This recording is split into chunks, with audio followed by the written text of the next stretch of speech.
Taylor, Officer Hendricks. I didn't know the car was stolen. Okay, it's not stolen yet, okay? But the owner was found deceased. That's where we're at.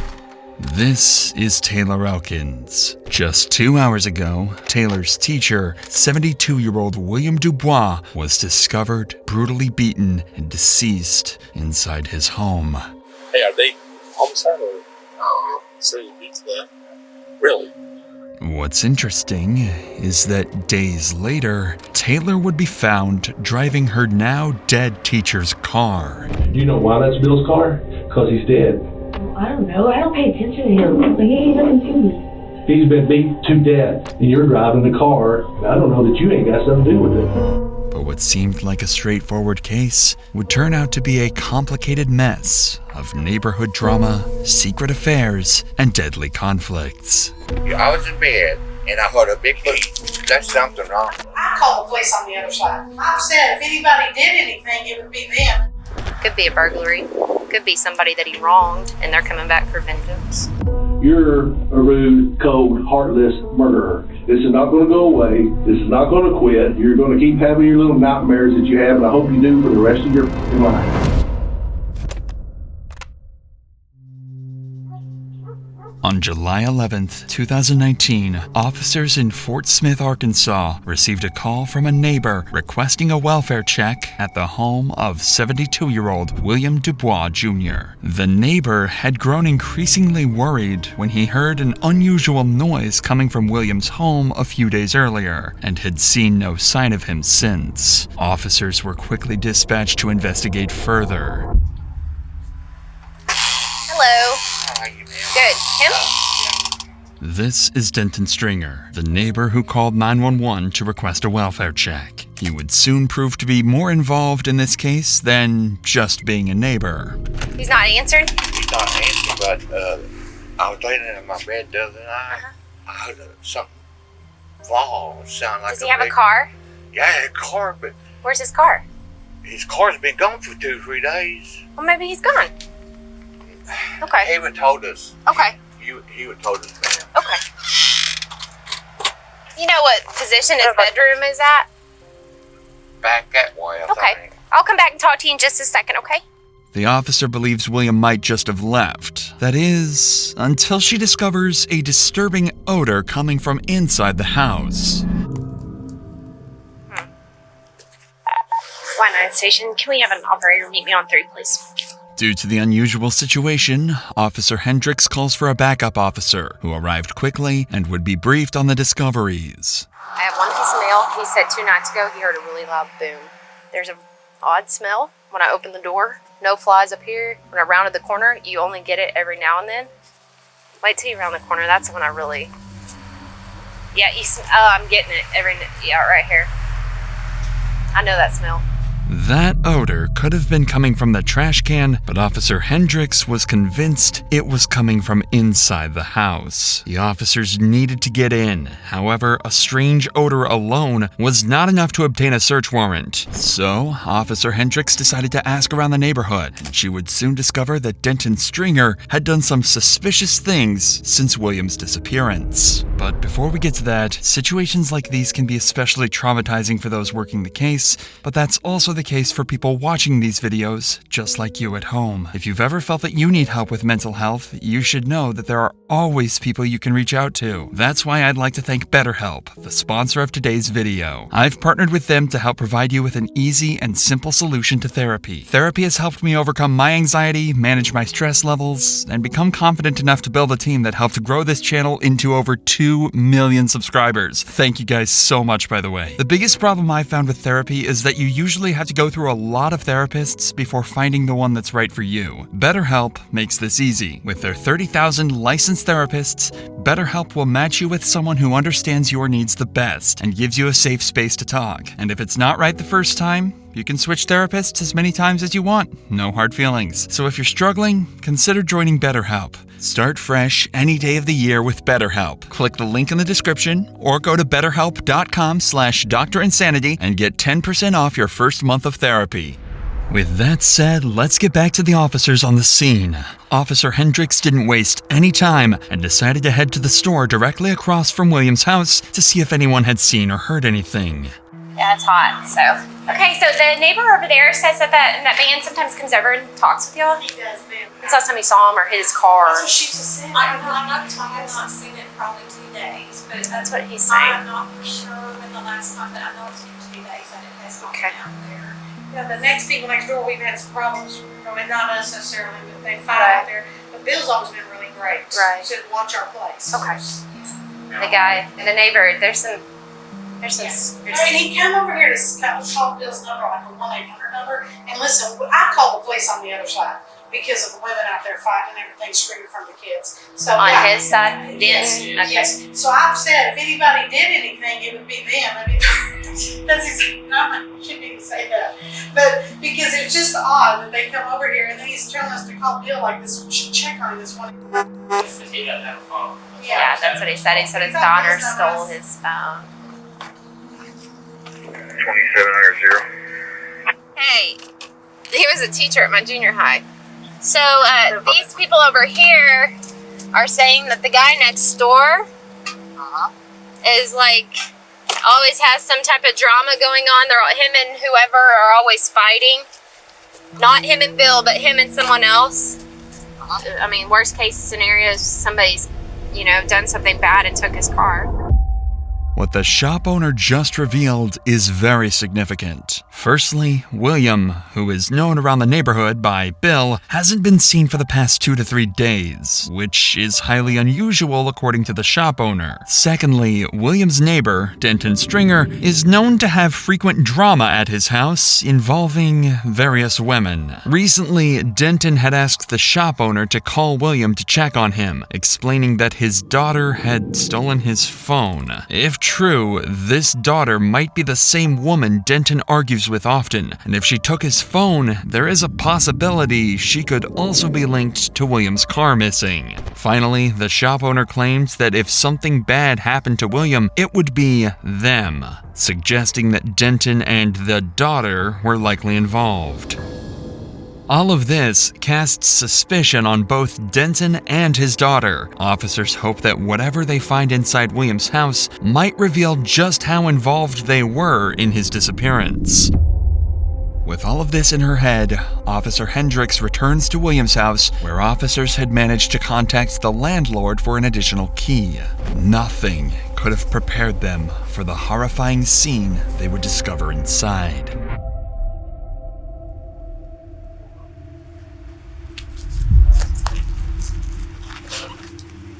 Oh, that red stuff everywhere. Really? There's some here, some behind the chair. I wonder what it is.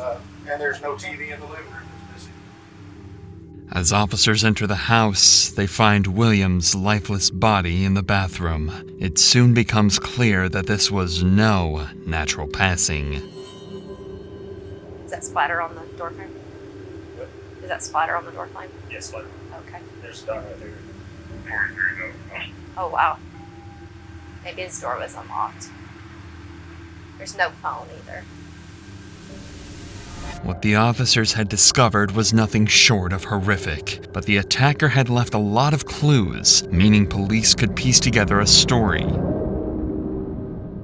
For starters, the body had a strong, rotten smell, indicating that William had likely been dead for over 24 hours. Throughout the house, shelves and drawers had been left open, with numerous valuables missing. This initially led investigators to believe it was a robbery. However, this is where they discovered something very curious. The front door had been locked from the outside, and there were no signs of forced entry. Officers realized that a scenario like this couldn't be possible unless William's attacker somehow had a key to his house. In other words, whoever did this to William must have a closer connection to him than a random burglar. This made the shop owner's earlier comments even more interesting to police. They had mentioned that if anything happened to William, it would probably be Denton and his so-called daughter, both of whom were close enough to William to have been given a spare key. So with no better leads, Denton quickly became the main focus of the investigation, and police began to wonder if he was simply a concerned neighbor or if he knew far more about William's death than he was letting on. I didn't even notice his TV's missing too. TV's missing. No wallet, no phone. No forced entry. I think we need to talk to this guy. He just got here. Oh, I told Jeff. Told Jeff what these people. Yeah, I talked with them over there. They said he comes over a lot and talks with them. And they said if anything ever happened to him, it would be because of somebody over in his apartment. You notice there's some red fuzz all over the place. I'm not sure what that is. He's laying on the blanket that the fuzz I think came from. But there's fuzz in like the kitchen. There's fuzz on this couch right here. Okay. All the doors in his bedroom are open. Keys, wallet, phone, stuff that normally would be laying out. Yeah. So, He's got a random. What kind of car? I got it. He just told me it was red. it's a red Ford Focus. We have the tag and everything. And Courtney just sent out a bolo. Did not release any information. Just said just stop this vehicle and notify our department. To find answers, the cops needed to locate that red Ford Focus, which was now on the radar of the entire Fort Smith Police Department. Whoever had possession of William's vehicle could undoubtedly help solve this case, but the officers had no idea where to start looking until William's son arrived at the scene, providing them with a major breakthrough. That's his son. That's his son. 10-4. There's a Every little, unit out here, please. Black box in the tracker, yeah. Did you say where it went? Where the car's at? Mom does that with her cars. He says there is a track, but it's not at his mom's house. Mom does it with her cars too. But the car's not at the mom's house. No.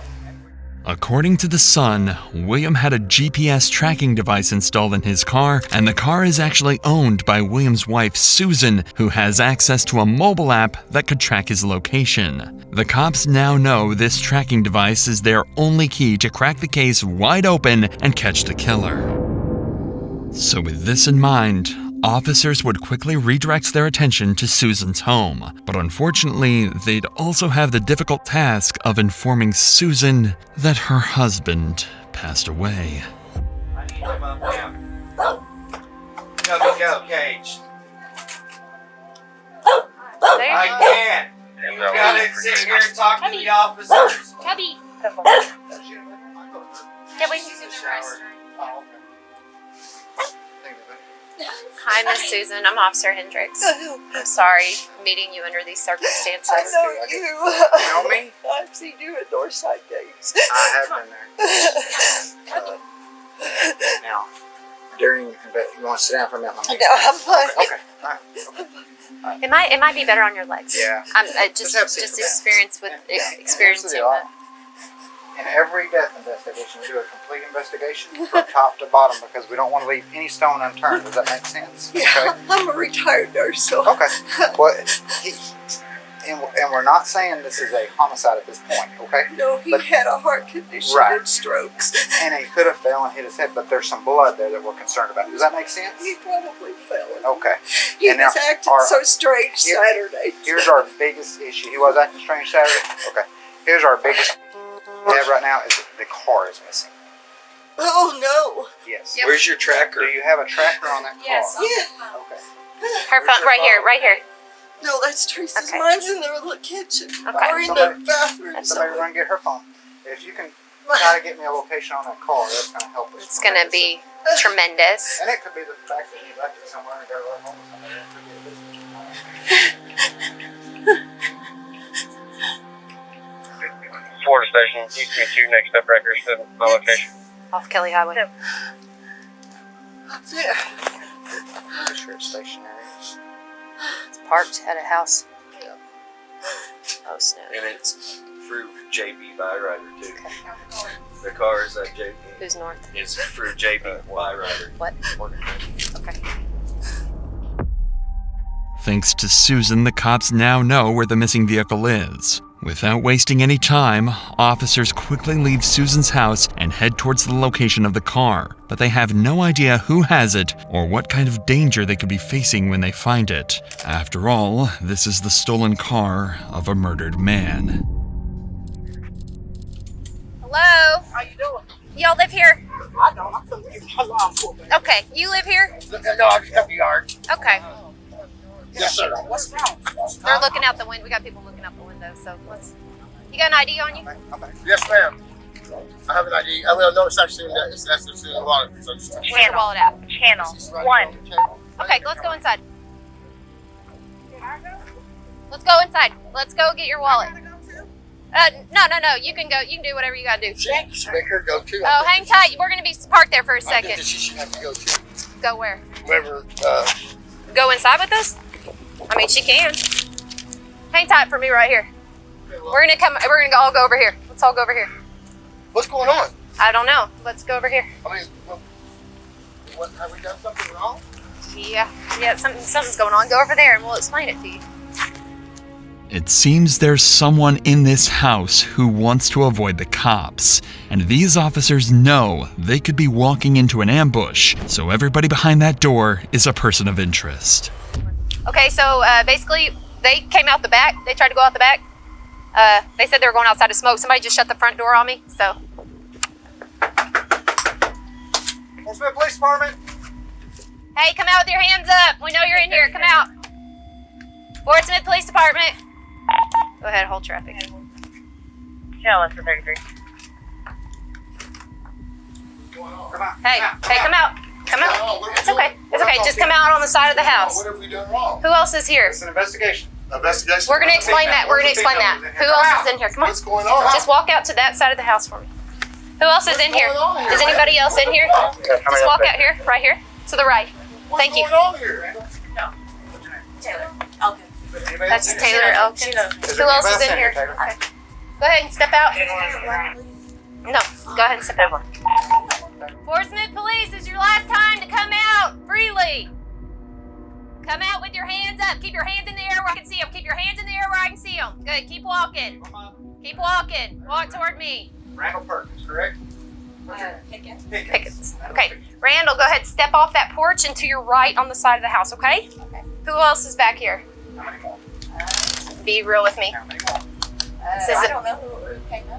Officers would go on to conduct a room-by-room sweep of the house and confirm it was empty before returning outside to face a different challenge. A handful of detained suspects with potential ties to William's missing car. Among the small group, officers noted a mix of faces, some nervous, some indifferent, but it wasn't immediately clear who knew what until the question of the red car came up. All these subjects were inside the house. When asked any of them, who's this red car, they all pointed to Taylor Elkins. The moment Officer Shelby asked who owned the red Ford parked out front, everyone pointed, without hesitation, at the same person, Taylor Elkins. The first woman who exited the house earlier when police barged inside. Having possession of a man's car who had just turned up dead is naturally going to raise suspicion, and surprisingly, Taylor herself would go on to admit that indeed, the car belongs to her. Here's the deal. One of the females that we got out of here, when I said, well, who's this car belong to right here? Everyone pointed at one female. I said, that's your car? She said, yeah, that's my car.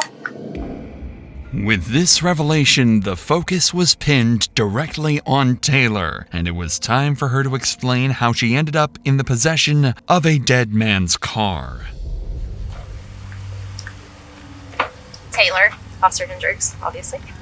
Did he read you your Miranda rights? He did? Like your rights to an attorney, everything like that? Okay, where'd you get the car? I already told him. You tell me. Okay, at the boardwalk, it's just like a friend. That's it. His name's Sean, but I don't know his last name. White or black? He's white, but I don't think he thought it was stolen. No, I didn't say it was stolen. No, I'm saying like I don't know. Okay, I'm just I really asking. don't know how he got it though. But Okay. I'm saying like I was like, dude, like You got your phone on you? no, I don't got nothing. Where's your phone at? In there? I ain't got a phone. Come on, everybody got a phone. No. She didn't have a phone when I arrested her 2 Thank weeks you. ago. I Okay. really had done. My daughter shouted She at had my used her shit. girlfriend's phone at the time. So you got it from Sean in the first entrance off of Albert Pike to 4201 Kincaid. I Boardwalk. don't know the address, but dude, he's a crackhead. Okay. That's why I Okay. You give him any money for it or anything? no, like he likes me like that. We're just friends. What's his name on Facebook? Sean? I don't know. I don't have a phone. I know. I don't get on my Facebook Okay. no more. All right. Despite Taylor's vague recollection of how she came in possession of William's car, officers managed to get a name from her. Sean, who is a friend of Taylor that she borrowed the car from, or at least that's what she claims. If her story is not a complete fabrication, then whoever Sean is could be the key to solving this case. However, it's at this time that officers realized they didn't know nearly enough about Taylor, her background, her relationships, and whether she might be tied to Denton Stringer, the neighbor who was already under suspicion. So over the next few minutes, we will follow these officers in real time as they connect the dots and discover critical information in one of the best detective works we have ever covered. Hey, I arrested her I got like lucky. 2 weeks ago. I'm Or Elkins. Uh-huh. Do you know Sean? Is he a white guy? Yeah. I think that's a baby daddy to her or something like that. Is her baby daddy? She's got 2 kids. Okay. Yes. Hey, check him. Come here. That's Taylor's grandparents' house. That's what I said, because the address looked familiar, and then when I heard she was coming out here, it's like, I know this chick. Hey, are they homicide or? Oh, so you beat to death. Really? Where's she at? Taylor, she's in the back of Shelby's car. Hey, you know that's her grandparents' house, right? The South Greenwood address is her grandparents' house. Hers. 1802? Yeah, I swear to you. She's bonded out to that address out of Crawford County. She's got like 10 felonies pending. I swear to you. Is it? The officer just made a crucial connection. Taylor's last known address, given to police during her previous arrest, was her grandparents' house, and the same duplex that William lived in. Shut up. Did you tell Shelby? I said, I think that's, yeah. 1800 South Greenwood. Hey, Sarge. Give me just a... Her address is the neighbor's address. Huh? Her address is the neighbor's. 1800 South Greenwood is her That's uncle or her grandpa or her dad. That's what I'm telling you. That's her grandpa's house, and she's bonded out there. She's got like 10 pending 1800 felonies South in Crawford. Greenwood is all in ISIS about it. I think this is. She's bonded out there because I arrested her 2 weeks ago, and then like the week after. Her address is. It's the 1800 South Greenwood. She's One to the right she's got or the one on the domestic left? assault. The guy that called it in. Wow. That's his is 1800 because our guy's is 1802. The officers figured it out. The 2 prime suspects were related. Taylor was Denton's granddaughter, and likely the daughter the woman in the shop had found suspicious earlier. But what these officers are about to discover next would put the spotlight solely on Taylor. Ballman has her on camera leaving on the 8th in the car. Leaving the address. 8th, yeah. So 3 days? About 3 days, yeah. You know, It's Monday night. She lost Yeah, her the kids last week. decomp happened. Yeah, it's about 2 days, 3 days. With this final piece of evidence, it is safe to conclude that Taylor Elkins has a major role in William's death, and detectives needed to get to the bottom of her involvement. The other detained individuals were briefly questioned, but no one had direct ties to William or knew anything about the stolen vehicle, so with no solid evidence against them, they were released. With the on-scene investigation at its end, the next move was obvious, taking Taylor in for a formal interrogation. A few hours later, Taylor is placed inside an interrogation room and left by herself for the next 10 minutes, giving her enough time to come up with a plausible alibi to go with. What Taylor doesn't realize is that when the detective walks in, he has information that will completely disprove every excuse she has. Hello, how are you? Okay. Could have been better?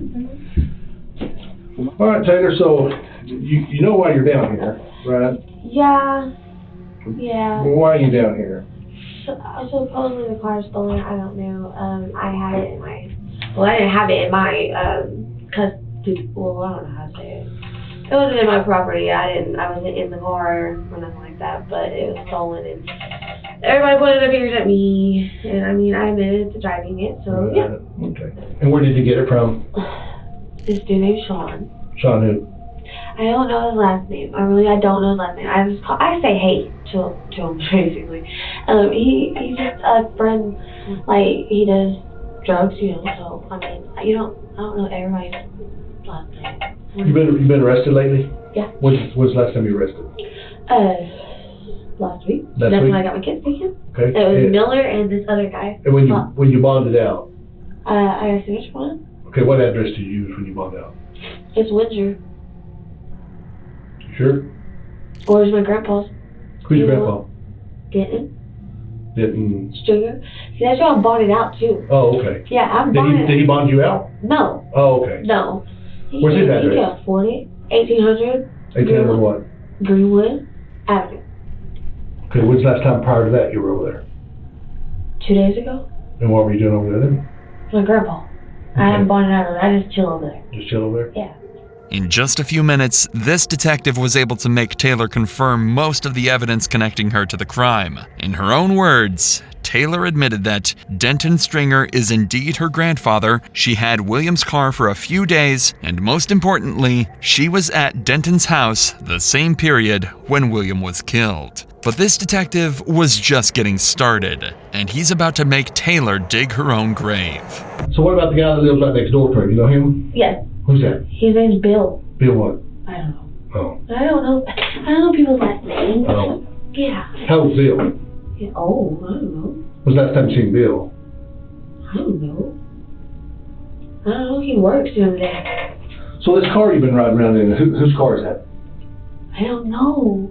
You never seen that car before? I've seen it. Where? There. Where? Oh my. Where, Taylor? Oh my God. Where, Taylor? There. That's his car.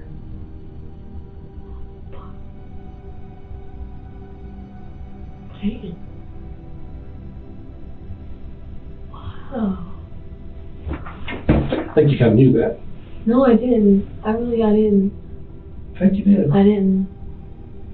I think you did. I didn't. I think you know Bill. I know Bill, yeah. How well do you know him? I don't know him that well. And when's the last time you seen him? Like I said, like he comes in and out. I don't know. I don't pay attention to him. Like he ain't nothing to me. Really? He ain't nothing to me. You kind of got all defensive all of a sudden on me. I'm just kind of curious. Because you all up in my face now. No, you got all defensive before I ever stood over. No, like you're in my face. Like yeah. I want to make sure that we're understanding each other. And we are. Okay. I don't, like, I don't know. I can, like, pay attention. I be doing my own thing all the time. Okay. So. Why are you staring at me? Okay, I'm just trying to figure out if you're being honest with me. I am. I'm actually being honest with you. Taylor is trapped. She just implicated herself further by admitting that she knows William and, to her surprise, was driving his very car. After this brilliant line of questioning, the detective tells Taylor to sit tight and leaves the room. During this time, he would make a phone call to Taylor's grandfather, Denton Stringer, and Denton would tell him that Taylor was at his house a few days ago along with 2 white males. With this information at hand, the detective comes back to the interrogation room with one goal: make Taylor confess to whatever she did inside William's home. You take a nap? Tired. Oh, you and me both, girl. I'm old. I need my beauty sleep, can't you tell? I'm legit tired. So let me ask you something. Do you have a phone? Oh. You don't have a phone? How come? My daughter shattered it. She did what? She shattered it. Oh, how long have you been without a phone? Huh? How long have you been without a phone? Like total 2.5 weeks. Okay. Taylor, you went to your dad's today. Were you there earlier this week, like Monday or Tuesday? Let me rephrase that. You were there earlier this week, and you had 2 white males with you. Who was those 2 white guys that were with you? Because I've already talked to your grandpa. Okay, and right there beside your grandpa's at school. Yeah. That school's got video, and it shows you showing up with 2 white males. So I'm just kind of curious. Who are those 2 white males on?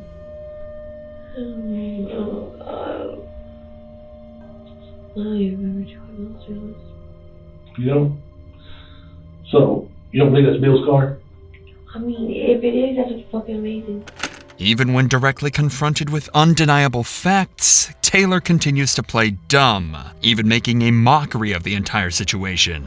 So, in order to make it clear to Taylor that this is a serious situation, the detective would reveal the true reason she's in the interrogation room, because she is a murder suspect. You know why that's Bill's car? Why? Because he's dead.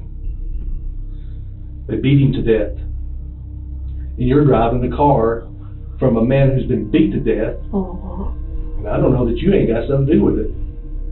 And you want to play tough girl with me, and let me tell you, this is not going to work out for you real good. He's been beat to death. No. You think I'm lying? You think? Why the hell do you think I'm here? You know why I'm here? Do you know what my title is? Homicide. Hey, it's got real. You talk about losing your girls? You're fixing to lose them for a lifetime. You do anything though. You know what? You're knee deep in this shit right now. This just got real. You better start coming clean with what you know. I told you. I'm just letting you know. Here's where we're at, Taylor. I'm gonna be honest with you. This can go either really good for Taylor, or this can go really bad for Taylor, because I can promise you I'm really good at what I do. If I can catch you in a lie, and if you lie to me, I will put you in prison for the rest of your little life. Just know that.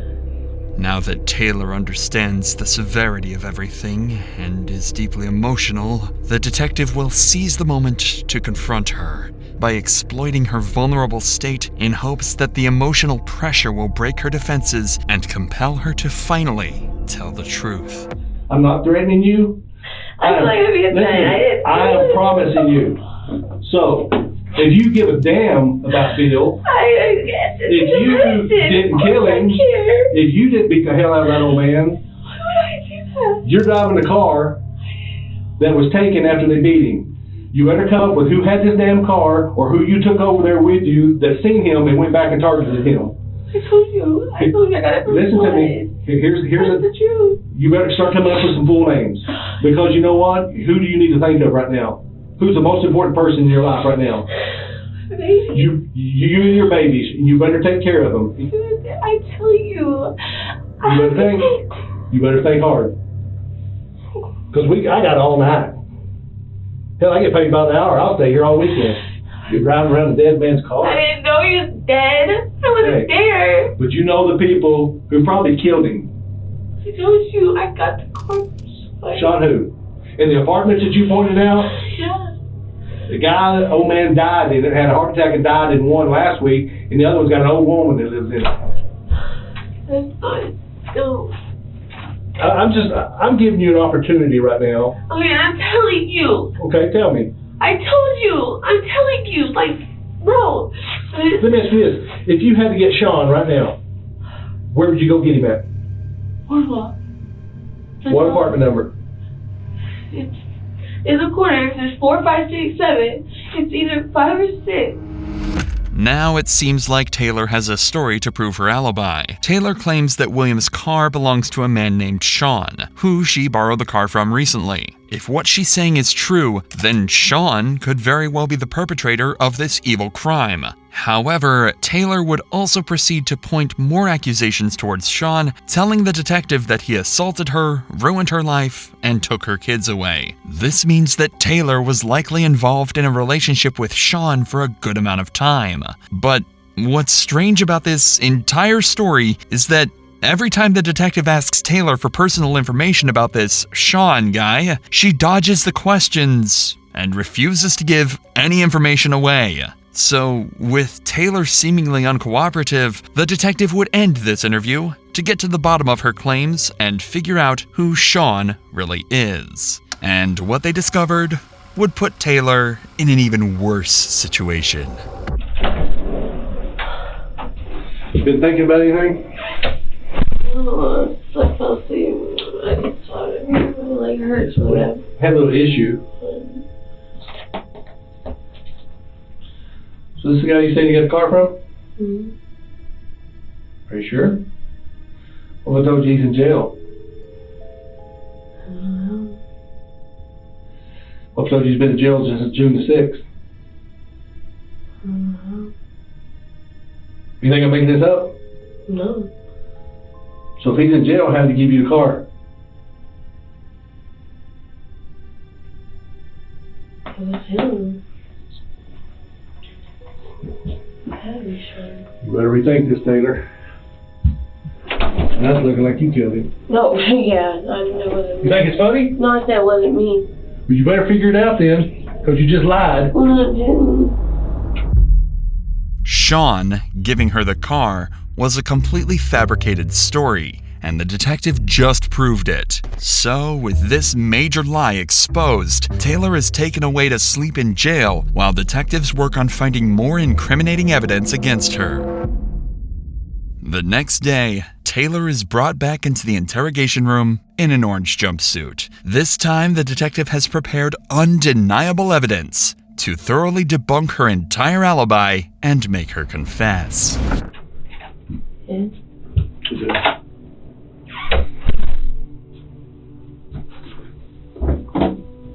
wanna know what happened to Bill? Yeah.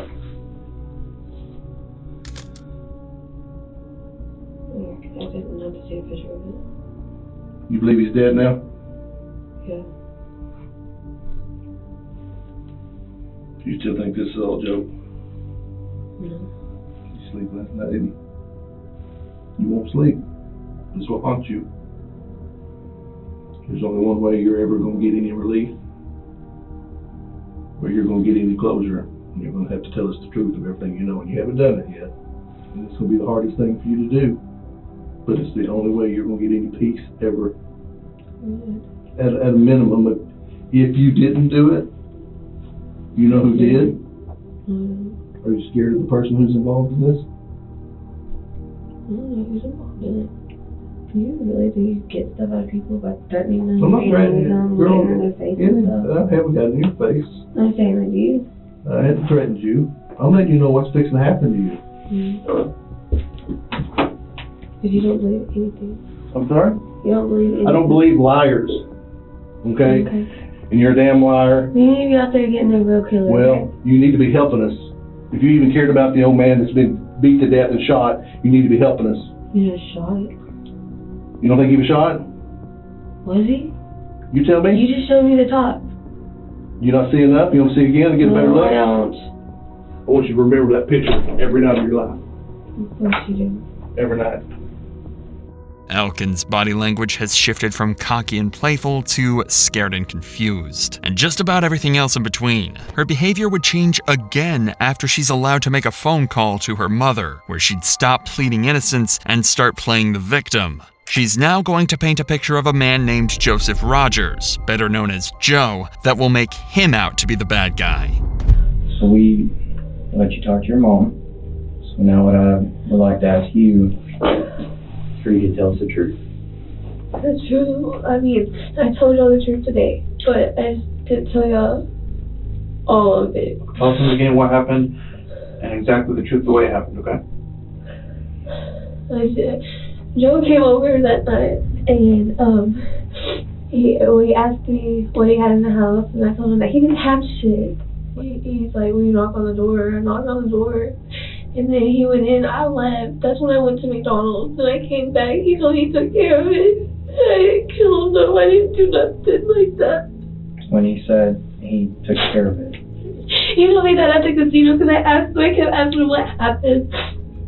Because I didn't want to part in it, so I was scared. I didn't want to go in there or nothing. I didn't know what happened.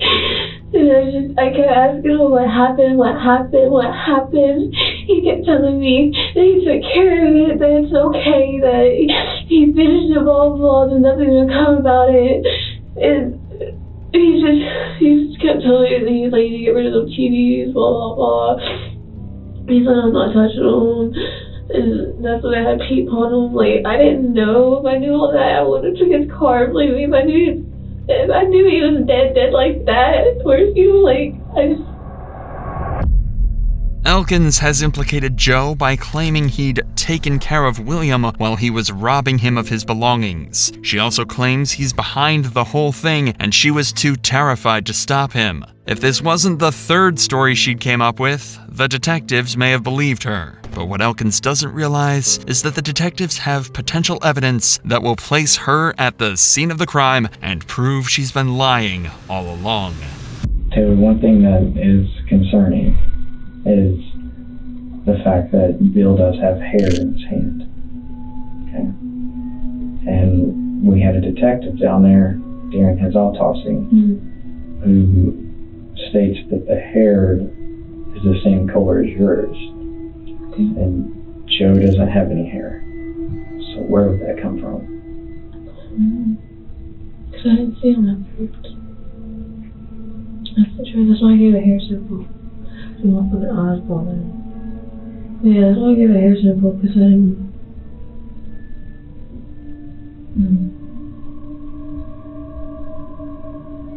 Did you ever see Bill after McDonald's? If that lock of hair they found on William's body belongs to Elkins, then her stories will mean nothing, as the physical evidence will do the talking for her. But right now, that's not the only thing she has to worry about, as detectives have even more evidence that proves her whole story has been a lie from the very beginning, and it's all thanks to the GPS tracker William's wife installed in his car. That GPS tracker would also help detectives to map everywhere she had been from the very moment she stepped in the car, and then use the CCTV to determine who was inside the vehicle. I know you don't have me. I'm sorry. I've got a job to do. I hope you understand that. Let me show you that picture. Who's that? Where's that at? Well, there he is in the car with you. In Bill's car. That's Joe. Is Joe the one that killed him? Joe was with you when you left the house. And when y'all went to the casino. Did Joe kill him? Here's your opportunity. We got the evidence. There's a tracker on the car. We take it straight from when you left there. You go to Kavanaugh. You go to the casino. So you need to get this real for you real quick. So you need to think about this. Because we're fixing to take this to the prosecutor to get a warrant for you for murder. So you better start thinking if you want to take the rap or you want to be honest, because we're running out of time. No, you ain't. No, you ain't. I just showed you. I've not hit nothing. I didn't say you watched. I didn't say you watched, but I said you know.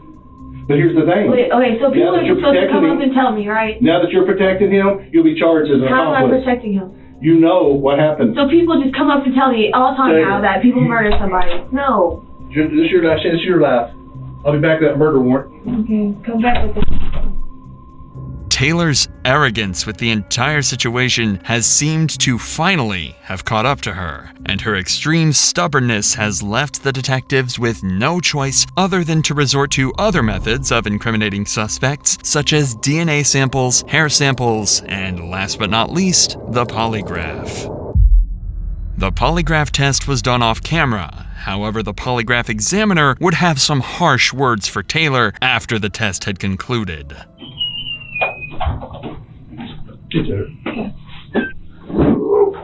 Oh, test results are not good. Showing that you were showing deception. Deception means that you're trying to deceive. You're not being truthful. I am. I brought this in here to show you.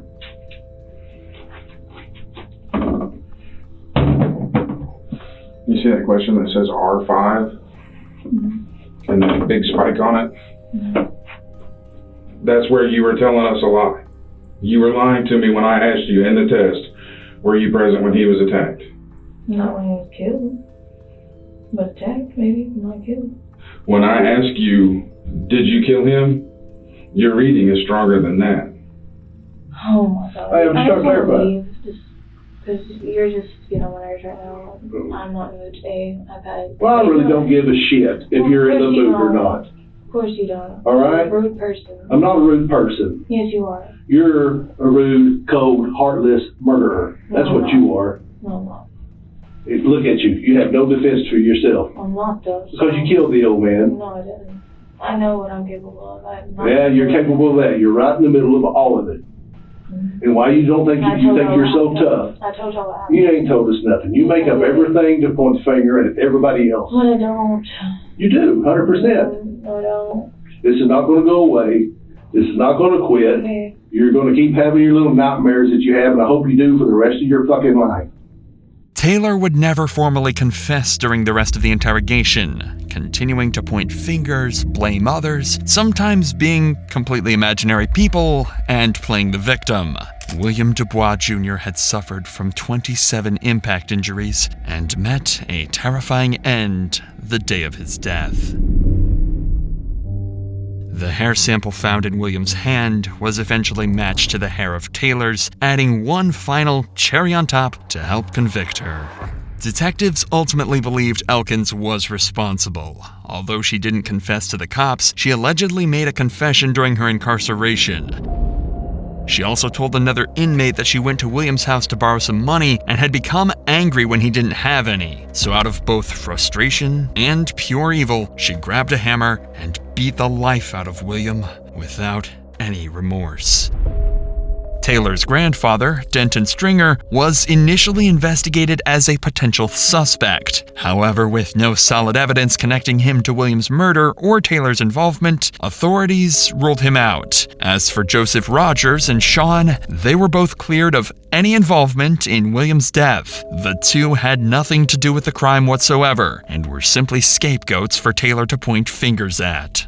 As for Taylor, she was charged with first-degree murder on October 9th, 2019, and in January 2020, she accepted a plea deal that meant she'd avoid a life sentence. Instead, she was sentenced to over 40 years in prison. Her first chance at parole will come in 2059.